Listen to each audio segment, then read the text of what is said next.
Are study CTET point YouTube channel के माध्यम से आप इस वीडियो में शिक्षण सहायक सामग्री के बारे में अध्ययन करेंगे। आप जानेंगे कि शिक्षण सहायक सामग्री क्या होता है, यह कितना महत्वपूर्ण है और शिक्षण सहायक सामग्री के अंतर्गत कौन कौन से सामग्री आते हैं, यह कितने प्रकार के हैं। इन सारे बातों का आप इस वीडियो के अंतर्गत जानेंगे।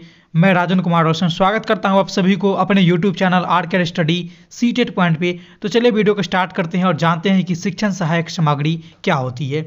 तो सबसे पहले अगर हम लोग बात करें कि शिक्षण सहायक सामग्री क्या होता है, तो शिक्षण सहायक सामग्री क्या होता है, तो देखिए शिक्षण सहायक सामग्री जो है, जैसा कि आप सभी लोग जानते हैं कि शिक्षण का अर्थ है बालकों को अधिगम कराना, अर्थात बालक को सिखाना, यही शिक्षण का अर्थ होता है।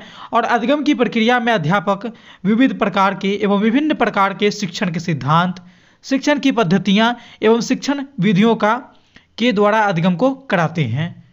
तो बात अब ये आती है कि शिक्षण की प्रक्रिया में शिक्षक बहुत से सामग्री का भी उपयोग करते हैं और इस प्रकार की सामग्री जो अधिगम को सुगम एवं सफल बनाता है, शिक्षण सहायक सामग्री कहलाता है। यानी कि वे सारी सामग्रियां, वे सारी वस्तुएं जिसकी सहायता से अधिगम सुगम एवं सफल बनता है, वे सारे के सारे वस्तुएं जो है शिक्षण सहायक सामग्री कहलाएगी, शिक्षण सहायक सामग्री कहलाती है। ठीक है, चलिए आगे हम लोग बात करें इस वीडियो में इस टॉपिक के अंतर्गत। तो ये है कि शिक्षण सहायक सामग्री कितने प्रकार की होती है। हमने यह जान लिया कि शिक्षण सहायक सामग्री क्या होता है, लेकिन हमने अभी तक यह नहीं जाना है कि शिक्षण सहायक सामग्री कितने प्रकार के होते हैं, यानी शिक्षण सहायक सामग्री के कितने प्रकार होते हैं। तो देखिए शिक्षण सहायक सामग्री जो है यह मुख्य रूप से 4 प्रकार की होती है। वो कौन कौन से प्रकार हैं, तो इसमें से सबसे पहला आता है हमारा दृश्य सामग्री, जिसे हम दृश्य सामग्री, यानी कि देखिए दृश्य से होता है देखना और सामग्री का मतलब वस्तु, कि वैसे सामग्री है जिसे हम लोग देख करके उनसे शिक्षण को ग्रहण करते हैं बच्चे। दूसरा है श्रव्य सामग्री, यानी जिसे बच्चे सुन करके अपने अधिगम को सुगम बनाते हैं। तीसरा है सामग्री की दृश्य श्रव्य सामग्री, यानी कि इसमें क्या है कि सुनना और देखना दोनों प्रकार की चीजें एक साथ सम्मिलित है। और चौथा है हमारा क्रिया सहायक सामग्री। ये चारों प्रकार के होते हैं शिक्षण सहायक सामग्री। जितने भी शिक्षण सहायक सामग्री हैं वो सारे सामग्री इन मात्र 4 प्रकार में ही आते हैं, इन चारों प्रकार के अंतर्गत ही आते हैं। तो चलिए एक एक करके देखते हैं कि दृश्य सामग्री में कौन से आएंगे, श्रव्य सामग्री में कौन से आएंगे, दृश्य श्रव्य सामग्री में कौन कौन से आएंगे और साथ ही साथ क्रिया सहायक सामग्री में कौन कौन से सामग्री आएंगे। तो चलिए सबसे पहले हम लोग देखते हैं दृश्य शिक्षण सामग्री किसे कहते हैं, इसमें कौन कौन सी चीजें आएंगी, इसकी क्या उदाहरण है। तो जैसा कि नाम से यहाँ पर स्पष्ट है, दृश्य शिक्षण सामग्री, यानी कि वैसे शिक्षण सामग्री जिसका बच्चों क्या है कि दृश्य यानी देख करके उन चीजों को पढ़ने का प्रयास करेगा, अपने अधिगम को सुगम बनाने का प्रयास करेगा। इस प्रकार के सामग्री में क्या होता है कि आंखों से देखकर वस्तुओं के वास्तविक गुणों की पहचान की जाती है और उसके बाद बच्चे वहां से चीजों को सीखते हैं।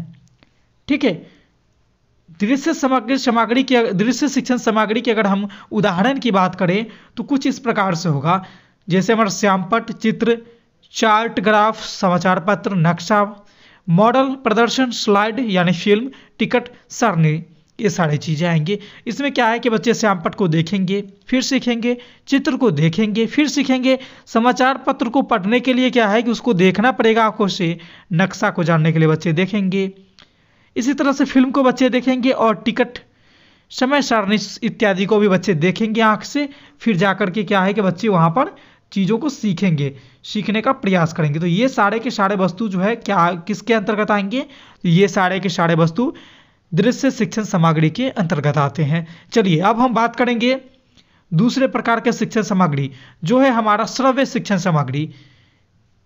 इसमें क्या होगा, तो देखिए इस प्रकार के जो शिक्षण सामग्री होते हैं, जैसा कि आपने देखा श्रव्य यानी सुनना, और सुना किससे जाता है तो कान से। ठीक है, तो इस प्रकार के शिक्षण सामग्री के द्वारा कानों से सूचना गठन की जाती है और इस शिक्षण पद्धति में बच्चे कहीं बैठा बैठा रहकर भी ज्ञान को प्राप्त कर सकता है। यानी इसमें क्या है कि बच्चे को देखेगा कुछ भी नहीं, वह सिर्फ अपने कान की सहायता से चीज़ों को सुनेगा और ज्ञान को प्राप्त करेगा। अपने अधिगम को क्या है कि वहाँ पे वो अधिगम की प्रक्रिया में बच्चे यहाँ पर सक्रिय रहेंगे। सिर्फ किसके माध्यम से? तो सुनने के माध्यम से, कानों के माध्यम से। वह कहीं भी बैठा रहेगा और ज्ञान को प्राप्त करता रहेगा। इसके भी कुछ उदाहरण हैं, चलिए उसको देखते हैं कि इसके प्रमुख उदाहरण कौन कौन से हैं। तो उदाहरण में आएंगे हमारा रेडियो, ग्रामोफोन, टेप, रिकॉर्डर इत्यादि। ठीक है, तो क्या है कि रेडियो, इसमें कुछ दिखता नहीं है। आपने रेडियो से कुछ भी चीज़ों को सुने होंगे तो उसमें कुछ दिखता नहीं है, बस आप कान की सहायता से चीज़ों को सुनते हैं। ग्रामोफोन भी ठीक उसी तरह से होता है, और साथ ही साथ टेप रिकॉर्डर भी वही होता है कि इसमें सिर्फ बजेगा, यानी आप उसे सुन सकते हैं, देख नहीं सकते हैं, और वहीं से चीज़ों को सीखेंगे। ठीक है, चलिए अब बढ़ते हैं हम लोग तीसरे प्रकार के शिक्षण सहायक सामग्री की ओर। वह है हमारा दृश्य श्रव्य शिक्षण सामग्री। यह क्या होता है, इसको देखिए। तो यह जो है, यह ऐसी प्रकार की शिक्षण सामग्री होती है जिसके अंतर्गत बालक देखकर या सुनकर दोनों विधियों के द्वारा ज्ञान को प्राप्त करते हैं। देखकर सुनकर दोनों विधियों के द्वारा ज्ञान को प्राप्त करते हैं। इस प्रकार के शिक्षण सहायक सामग्री जो है कहलाएंगे हमारे दृश्य श्रव्य शिक्षण सामग्री कहलाते हैं। इसमें क्या होता है, देखिए नाम से स्पष्ट है कि दृश्य यानी देखना, श्रव्य यानी सुनना। देखना और सुनना दोनों यहाँ पर सम्मिलित हो रही है एक साथ। देखना और सुनना, ये दोनों प्रक्रिया क्या है कि एक साथ यहाँ पे सक्रिय है। और ये कौन कौन सी चीज़ों से हो सकती है, तो जो जो चीज़ों से होगी वे सारे के सारे चीज़ें सामग्री हमारे आएंगे दृश्य श्रव्य शिक्षण सहायक सामग्री के अंतर्गत। जैसा कि इसका सबसे एक महत्वपूर्ण हम आपको उदाहरण बताते हैं, वह है हमारा जैसे मान लीजिए ये लैपटॉप है, कंप्यूटर है, इसको आप देख रहे हैं स्क्रीन पे। हालांकि ये लैपटॉप है, इसकी जगह पे आप कंप्यूटर को भी रख सकते हैं। ठीक है, तो इसमें क्या होता है कि चीज़ों को अगर कोई चीज़ सिखाया जाए, जैसे मान लीजिए यहाँ पर साइंस की कोई बात यहाँ पे स्क्रीन पे बताई जा रही हो वीडियो के माध्यम से, तो बच्चे क्या है कि चीज़ों को यहाँ पे आँख की सहायता से देख भी रहे हैं। बच्चे क्या है कि आँख की सहायता से चीज़ों को यहाँ पर स्क्रीन पर देखेंगे, और इसमें से जो साउंड निकलती है स्पीकर के माध्यम से, उसमें आवाज़ें आती है, जो बच्चे यहाँ पर क्या है कि कान के माध्यम से उसको सुनेंगे भी। तो इसमें क्या हो रहा है कि बच्चे आँख से देख भी रहे हैं, कान से सुन भी रहे हैं, और चीज़ों को पढ़ भी रहे हैं, अपना अधिगम को कर भी रहे हैं। तो इसमें क्या हो रहा है कि बच्चे दृश्य शिक्षण सहायक सामग्री के अंतर्गत घिरे हुए हैं, यानी दृश्य यानी देख भी रहा है, श्रव्य यानी सुन भी रहा है। तो वैसे सामग्री जिससे बच्चे देखकर भी और सुनकर भी दोनों एक साथ एक समय में उपयोग करता हो, वैसे शिक्षण सहायक सामग्री हमारा क्या होंगे, किसके अंतर्गत आएंगे, तो दृश्य श्रव्य शिक्षण सामग्री के अंतर्गत। देखिए इस प्रकार के शिक्षण सामग्री बहुत ही महत्वपूर्ण है, इसलिए इसकी कुछ खास विशेषताएं हैं, उसको भी देख लेते हैं हम लोग, किसके क्या क्या गुण हैं। चलिए देखिए, इस प्रकार के जो शिक्षण सहायक सामग्री हैं, इसके द्वारा बच्चे के अधिकतम इंद्रियां का उपयोग होता है। जैसे सुनना यानी कान, देखना यानी कि आँख, उसके दिमाग में चलेगा यानी उसके मस्तिष्क। इन सारे चीज़ों का क्या है कि उपयोग हो रहा है, एक से अधिक ज्ञानेंद्रियां का यहाँ पर उपयोग हो रहा है, जिससे ज्ञान को बेहतर ढंग से हासिल करने में बच्चे क्या है कि सक्षम हो पाते हैं, और सभी इंद्रियां का उपयोग आवश्यक होता है। और यहाँ पर ये बहुत सारे इंद्रियां उपयोग में आते हैं दृश्य श्रव्य शिक्षण सहायक सामग्री के अंतर्गत। इसकी और विशेषता क्या है, तो देखिए यह जो सामग्री है यह बहुआयामी बुद्धि आधारित कक्षा के लिए अत्यंत उपयोगी है। बहुआयामी बुद्धि कहने का मतलब हुआ कि ऐसे कक्ष जिसमें बहुत से बुद्धि लब्धि वाले बच्चे रहते हैं, यानी किसी का बुद्धि लब्धि उच्च हो, किसी का उससे भी उच्च हो, किसी का उससे भी उच्च हो, यानी और किसी का उससे कम भी हो। तो कहने का मतलब बुद्धि लब्धि किसी सामान्य नहीं है, किसी का ऊपर है, किसी का नीचे है, किसी का ज़्यादा है, किसी का कम है। तो इस प्रकार के जो हमारे कक्ष होंगे उसको बोलेंगे बहुआयामी बुद्धि आधारित कक्षा। और इसके लिए यह दृश्य श्रव्य सामग्री बहुत ही महत्वपूर्ण शिक्षण सहायक सामग्री है बच्चों को शिक्षण देने के लिए।